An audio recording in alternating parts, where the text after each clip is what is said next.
Rowlatt act, जिसे आधिकारिक तौर पर 1919 के अराजक और क्रांतिकारी अपराध अधिनियम के रूप में जाना जाता है, भारत में ब्रिटिश औपनिवेशिक सरकार द्वारा पारित एक विधायी अधिनियम था। इसका नाम ब्रिटिश न्यायाधीश सर सिडनी रॉलेट के नाम पर रखा गया था, जिन्होंने इसके अधिनियम की सिफारिश करने वाली समिति की अध्यक्षता की थी।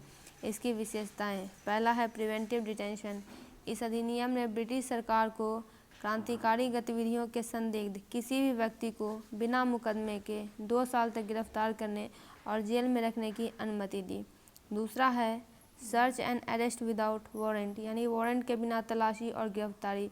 पुलिस को किसी भी स्थान की तलाशी लेने और बिना वारंट के किसी भी व्यक्ति को गिरफ्तार करने का अधिकार दिया गया था।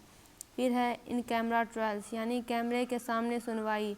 राजनीतिक अपराधों के लिए जूरी के बिना गुप्त रूप से सुनवाई की जा सकती थी। फिर है प्रेस सेंसरशिप। इस अधिनियम ने प्रेस पर सख्त नियंत्रण लगाया और राजद्रोही समझे जाने वाली सामग्री के प्रकाशन को प्रतिबंधित कर दिया। फिर है रेस्ट्रिक्शन ऑन पब्लिक गैदरिंग्स, यानी सार्वजनिक समारोहों पर प्रतिबंध।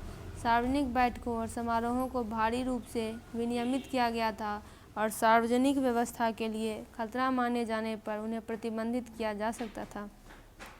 फिर उद्देश्य और प्रभाव। रॉलेट एक्ट का प्राथमिक उद्देश्य भारत में बढ़ते राष्ट्रवादी आंदोलन को रोकना और किसी भी क्रांतिकारी गतिविधि को दबाना था। हालांकि महात्मा गांधी सहित भारतीय नेताओं के नेतृत्व में इसका व्यापक विरोध हुआ, जिन्होंने अधिनियम के खिलाफ सत्याग्रह यानी अहिंसक प्रतिरोध का आह्वान किया।